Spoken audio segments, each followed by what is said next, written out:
books line up and you just do the next one in line, and some of them sing and some of them don't. I mean, there's no explaining why some of my books are more successful than the others. When I start writing a book, I know the kind of book I want to write. And at the end, if I've written the kind of book I wanted to write, then I think that's fine. And I've always written the kind of books I wanted to write, but nevertheless, they're not always the books that people want to read.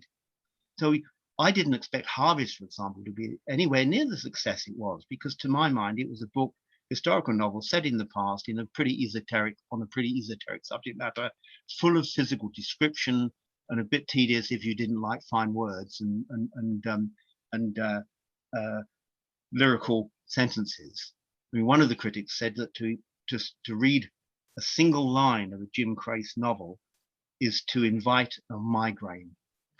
And that was because, well, I get the point that he was making, because what he was saying was that my books, all of my sentences are so relentlessly percussive and melodic, and every note is counting, that, you know, it can make your head burst.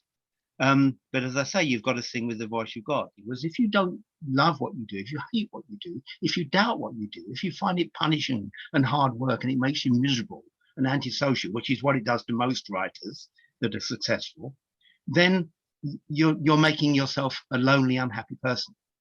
And so I mean, this is a warning in some respects for all writers, all young writers. Be prepared to be tough on yourself, but be prepared for it to make you unhappy. If you love company, write plays, don't write novels, because you need a collaborative setup. And embrace the kind of day that I had yesterday, in which someone is going to praise you enough to say, we're going to publish your book. But really what they want you to do is to fix the shortcomings which they, as your first reader, have spotted and want you to deal with. So tomorrow, I've got to open up the can of worms of this novel called Eden and fix the things that she said wrong with it. Because she was right. You know, you recognize the truth. Everything she said was wrong with it. She was right. I was in denial.